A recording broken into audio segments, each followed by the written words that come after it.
Assalamualaikum Bunda-Bunda, welcome to Edukasi Bunda Dari, channel yang cocok untuk bunda-bunda semua.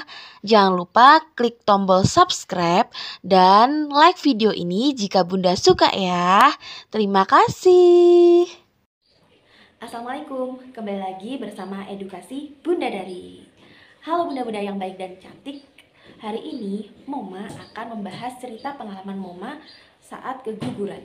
Mau tahu apa aja penyebabnya dan apa aja tanda-tanda atau gejala-gejala saat Moma mengalami keguguran? Sebelum tonton videonya sampai akhir, karena video ini panjang dan aku menceritakannya berurutan, tolong bantu klik subscribe di bawah video ini. Dan jika bunda-bunda suka sama video aku, bunda bisa like video ini. Terima kasih. Jadi ceritanya begini, aku dan suami itu menikah bulan Oktober tahun 2022. Waktu itu usiaku 23 tahun dan usia suamiku 24 tahun. Di situ kami merasa masih muda dan belum berpikiran atau belum terburu-buru untuk cepat memiliki momongan. Karena kami ingin merasakan waktu untuk berdua dulu, bersenang-senang berdua dulu gitu. Jadi belum berpikiran untuk cepat-cepat memiliki momongan. Tapi di sisi lain, kami berdua jika diberi oleh Allah secepat mungkin aku hamil, kami tidak akan menolaknya. Pasti kami senang dan menerimanya dengan bahagia. Nah, dari awal menikah itu sampai waktu terus berjalan, aku dan suami masih sama-sama sibuk bekerja, yaitu jualan sarapan pagi. Dan di situ aku dan suami belum memiliki tenaga kerja. Dan aku pun belum hamil, jadi aku belum merasa cepat lelah. Jadi setiap hari kami itu bangun jam 3 pagi untuk menyiapkan dagangan yang akan dijual pagi harinya. Kemudian kami selesai siap-siap barang dagang itu sekitar jam 5 pagi. Kemudian kami bersih-bersih badan, sholat, kadang berjamaah, kadang enggak. Nah, kemudian jam 5 lebih 15 menit, aku mengantarkan suamiku ke tempat penitipan gerobak. Di situ suamiku ambil gerobaknya dan dia dorong ke tempat jualan. Kemudian aku pulang kan. Pulang itu aku ambil barang aku yang tadi siap-siapin sama suami aku ke tempat jualan. Aku dan suami bertemu di tempat jualan itu sekitar jam 5 lebih 45 menit. Nah, di situ kami akan siap-siapkan barang yang untuk dipajang, dijual, itu sekitar 15 menitan. Jadi kami buka jam 6 pagi sampai jam 10 pagi. Tapi kalau misalnya kita pulang gak sih, dagangannya lekas habis, itu adalah rezeki untuk kami untuk cepat beristirahat di rumah. Terus kami belanja jam 11 siang sampai jam 12 siang. Setelahnya rebahan, makan siang, istirahat sebentar, kemudian tidur siang, terus bangun di azan asar sekitar jam 3 atau jam 4 sore itu aku bangun sampai jam 9 malam itu mengerjakan pekerjaan, memasak untuk besok pagi, jam 3 lagi, dan terus begitu selanjutnya. Jangan lupa klik tombol subscribe dan like video ini jika bunda suka ya. Terima kasih. Jadi kami itu tidak memiliki tenaga kerja di tempat jualan, dan aku tidak sempat untuk mengurus pekerjaan rumah tangga seperti mencuci baju, menyetrika baju. Di situ setiap hari kami bingung untuk pakaian. Dan kalau laundry pun tiap hari itu kan menguras uang juga ya, karena kami berdua, dan kadang juga ada cucian spray, terus sarung bantal, sarung, mukena, dan lain-lain. Di situ kondisi mentalku terganggu. Aku mudah marah dan gampang stres. Di situ aku merasa tidak menjadi istri yang baik, tidak bisa meladeni suaminya dengan baik, seperti menyiapkan kopi atau sekedar buat cemilan, itu gak bisa. Jadi aku tuh mudah marah, dan karena kondisi aku tidak teratur gitu. Jadi dulu itu aku sibuk tentang urusan duniawi, kurang ibadah. Dari kurang ibadah itu aku gampang marah, tidak sabaran, dan semua permasalahan kecil bisa menjadi besar gitu. Nah, aku pernah baca kutipan di Google, itu isinya begini, tapi aku baca karena aku takut salah. Isinya begini, Rasulullah bersabda, barang siapa yang bangun pagi hari namun hanya dunia yang dipikirkannya sehingga seolah-olah dia tidak melihat hak Allah padanya, maka Allah akan menanamkan 4 penyakit dalam dirinya. Yaitu yang pertama, kebingungan yang tiada putusnya. Yang kedua, kesibukan yang tidak ada ujungnya. Yang ketiga, kebutuhan yang tidak terpenuhi. Dan yang keempat, keinginan yang tidak tercapai. Nah, di situ aku merasa aku dapat 4 penyakit semua itu. Karena aku memang kurang ibadah dan hanya bekerja dan tidak ingat Allah. Seperti aku tuh jarang sholat tuh bolong-bolong, baca Al-Quran aja nggak pernah selama aku hamil gitu. Astagfirullah. Terus kalau nyanyi tuh bukan yang sholawat, nyanyi tuh kayak yang ikut-ikutan TikTok, suka nonton TikTok tapi yang nggak berfaedah gitu kan. Nah, dari situ aku sekarang udah belajar dan aku tidak akan mengulangi hal yang sama lagi. Nah, tiba saatnya aku hamil. Aku dan suami itu sebelumnya belum melakukan program hamil seperti makan makanan sehat atau apapun itu. Tahu-tahu hamil gitu aja, dan aku nggak tahu itu kandunganku usia berapa bulan. Kok bisa tahu kenapa? Karena waktu itu aku mens tapi hanya bercak darah dan terlambat mens juga. Kemudian aku tes pack, hasilnya garis 2. Besoknya aku cek kandungan, periksa ke bidan di puskesmas. Di puskesmas aku diperiksa kandunganku oleh ibu bidan. Di situ aku ditanya oleh ibu bidan, "Kapan, Dok, kamu terakhir mens?" Dia bilang gitu kan. Terus aku jawab, "Aku nggak tahu, Bu," gitu loh. Terus habis itu ibu bidan itu bingung. Dia itu mau mencatat di buku pink, itu tuh aku akan perkiraan lahirannya itu di bulan apa. Kemudian ibu bidan tuh memperkirakan usia kandunganku itu udah 2 bulan, tapi dia masih ragu. Dan itu salahku juga, Bunda, tidak mencatat tanggal haid terakhirku kapan. Jadi bunda-bunda jangan lupa untuk mencatat tanggal menstruasi bunda-bunda di rumah. Itu sangat penting sebagai petunjuk yang ada dalam tubuh kita jika dibutuhkan sewaktu-waktu, seperti perencanaan kehamilan, penundaan kehamilan, mengetahui masa subur, dan resiko reproduksi lainnya atau masalah reproduksi lainnya yang ada di dalam tubuh kita. Nah, bunda-bunda, di sini aku setelah keguguran itu pakai aplikasi Meet You yang ada di Google Play Store. Bunda-bunda bisa download juga, namanya aplikasi Meet You. Di situ waktu itu aku kan habis keguguran kan pengen hamil lagi. Nah, untuk hamil lagi itu aku harus tahu masa subur aku itu kapan. Jadi misal aku lagi haid, itu aku catat di aplikasi Meet You itu, misal tanggal 15 aku haid. Tanggal 15 aku haid, kemudian mungkin 10 harinya lagi, yaitu tanggal 25, itu adalah masa subur aku, masa ovulasi aku, yang itu bisa menjadi tanggal untuk melakukan hubungan intim dengan suami, dan itu peluang besar supaya kita hamil. Begitu, Bunda. Jangan lupa download aplikasi Meet You ya. Kemudian aku dan suami kan udah tahu ya kalau aku tuh hamil, dan hamil tuh udah 2 bulan. Di situ tuh ibu hamil tuh merasa lelah, capek. Di situ tuh aku belum punya tenaga kerja, jadi ya masih mikirin pekerjaan rumah yang numpuk, pulang-pulang rumah kotor, pakaian belum disetrika, belum dicuci, pokoknya amburadul banget. Padahal orang hamil itu nggak boleh banyak pikiran karena itu akan berpengaruh ke janin. Nah, itu adalah penyebab aku bisa keguguran. Selain itu, di sisi lain juga kurang ibadah.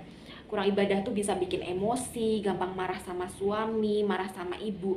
Padahal kita itu kalau marah sama suami atau marah sama ibu, terutama ibu ya, pada orang tua terutama ibu, itu tuh kita bisa keguguran. Gak lama setelah itu keguguran.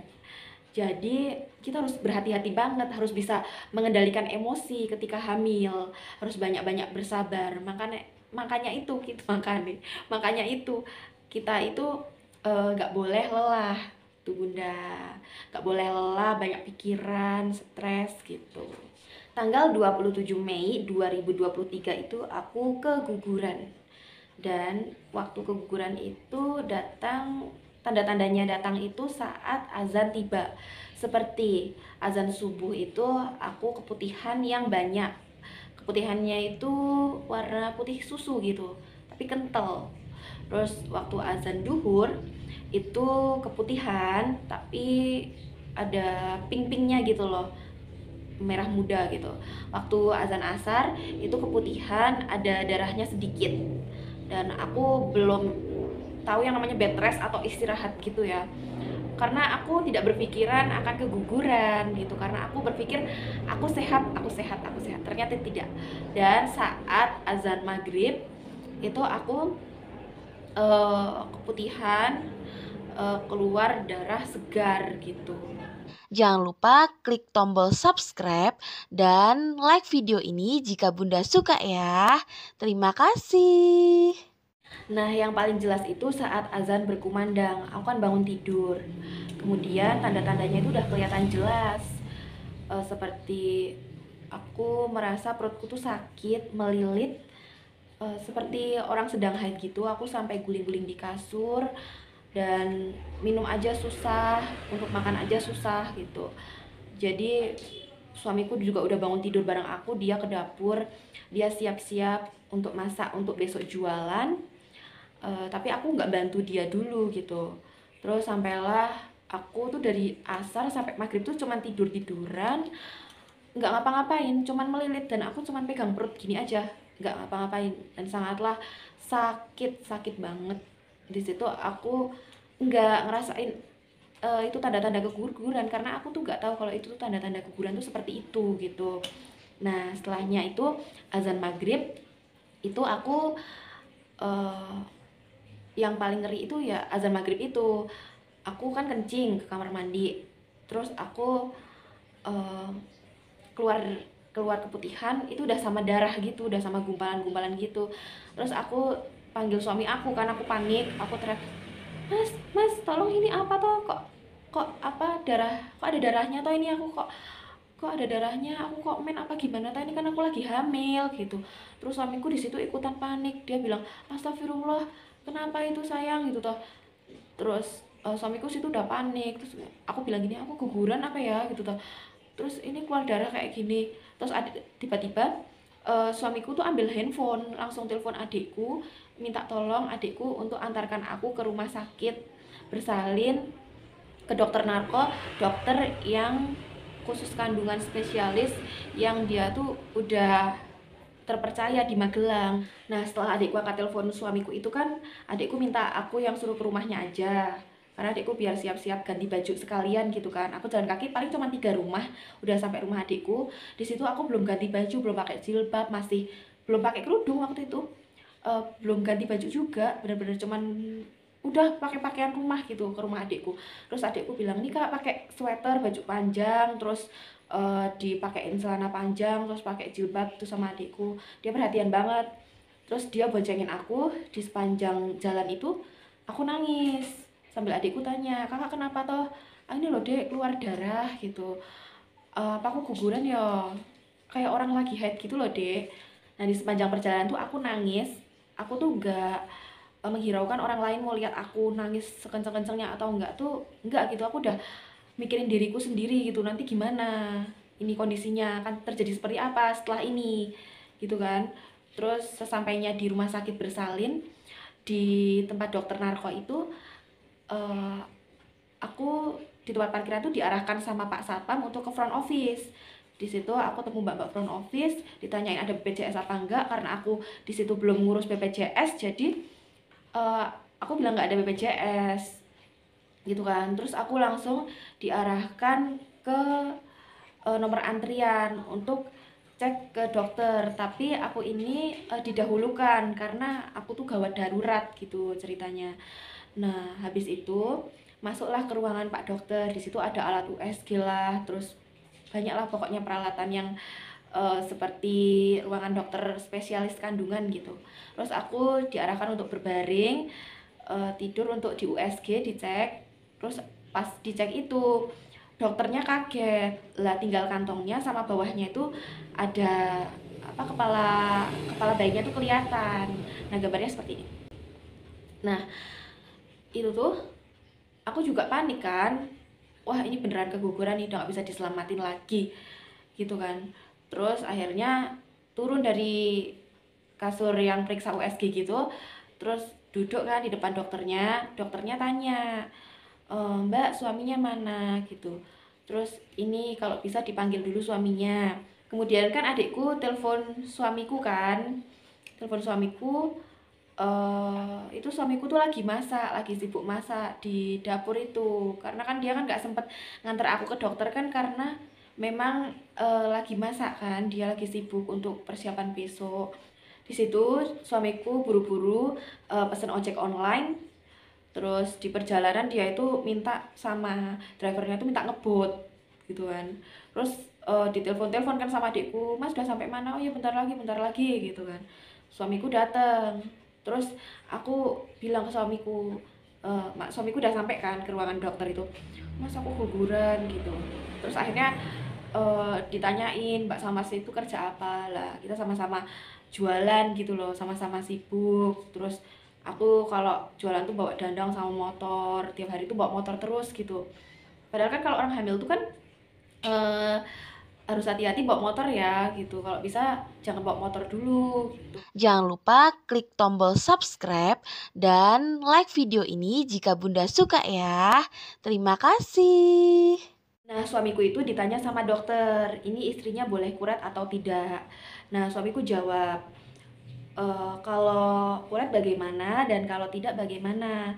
Kalau tidak kuret nanti akan diberi obat gitu, tapi nanti kandungannya bisa keluar sendiri, tapi nggak tahu kapan keluar kandungannya gitu. Dan kalau misalnya kuret itu akan langsung dibersihkan dan janinnya juga akan dikeluarkan gitu.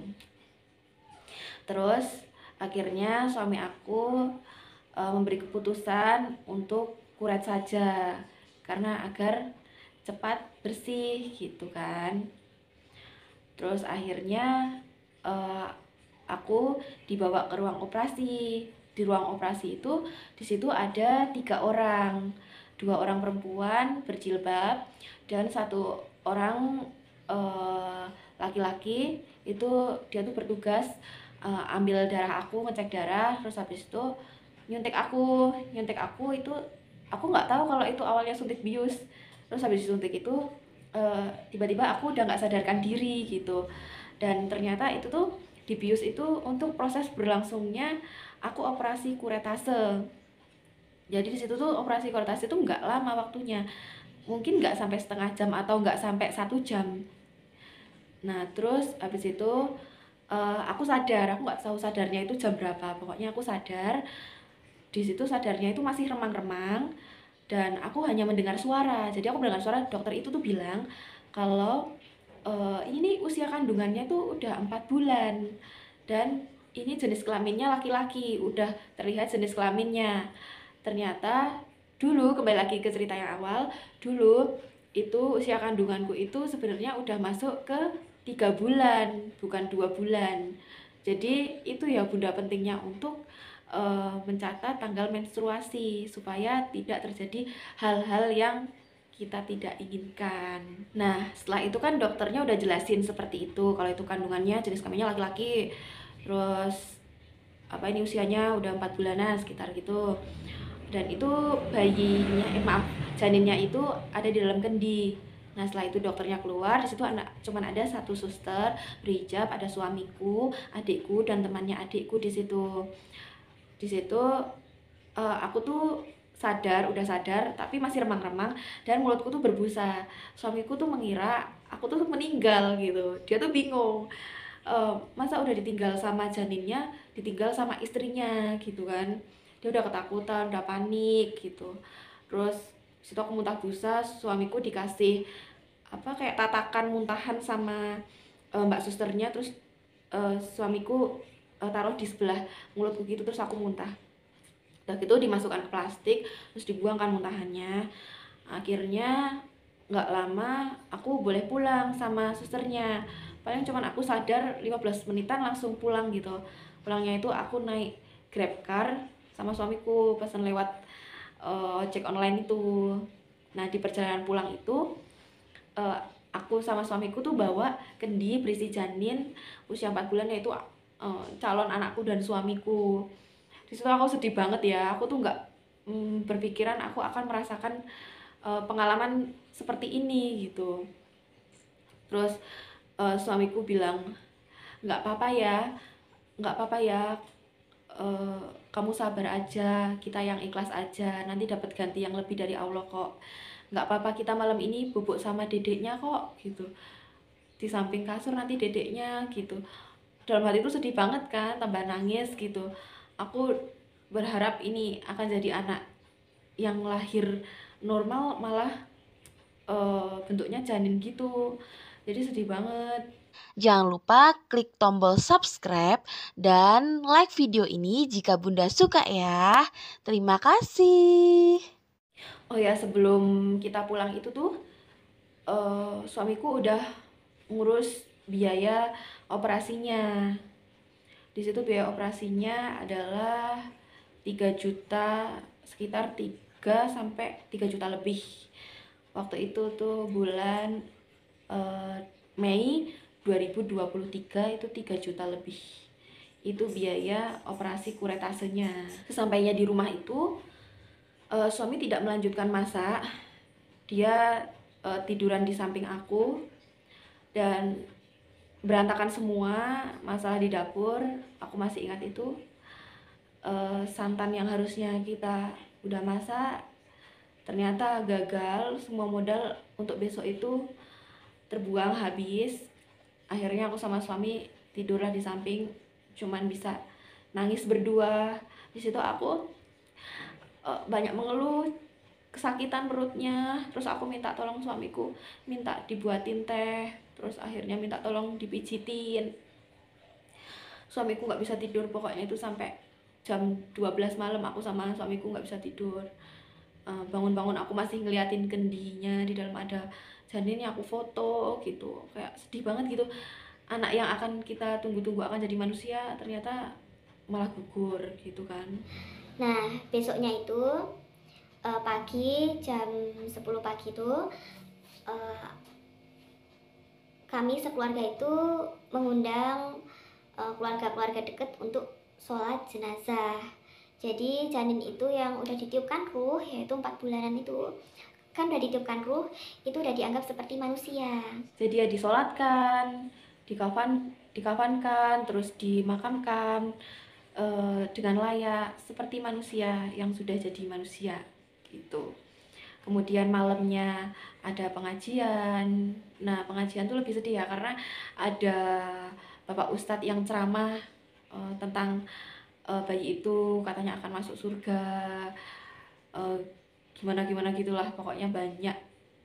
Ustadz itu bisa bikin aku nangis, bikin aku sadar bahwa kita tuh jangan sibuk terus tentang duniawi, kalau bisa ibadah juga, biar kalau anaknya di surga itu juga kita doakan gitu, biar dia juga seneng. Itu tadi adalah momen paling sedih aku dan suami ya Bunda, dan tidak akan terlupakan seumur hidup kami.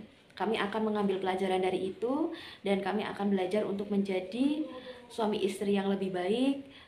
Dan 2 bulan kemudian, itu kan aku keguguran 27 Mei 2023, kemudian aku hamil lagi itu tanggal 28 Agustus 2023. Jadi 2 bulan kemudian aku hamil lagi. Nah, bagaimana caranya hamil lagi? Itu aku akan share cerita pengalaman selanjutnya di video selanjutnya aja ya Bunda. Bunda-bunda, terima kasih yang udah tonton video aku sampai akhir. Semoga ini bisa menjadi pelajaran bagi aku dan bunda-bunda. Ketika hamil kita bisa menjaga kandungan kita sampai lahiran nanti dengan baik untuk dunia dan baik untuk akhirat. Tetap kalau kita muslim harus kita banyak ibadah, banyak sholawat, sholat, baca Al-Quran, dan amalan-amalan baik lainnya. Sepertinya sekian cerita dari aku. Untuk bunda-bunda yang belum subscribe video aku, channel YouTube aku, mohon diklik subscribe di bawah video ini ya. Terima kasih bunda-bunda. Sampai jumpa kembali. Assalamualaikum bunda-bunda, welcome to Edukasi Bunda Dari, channel yang cocok untuk bunda-bunda semua. Jangan lupa klik tombol subscribe dan like video ini jika bunda suka ya. Terima kasih.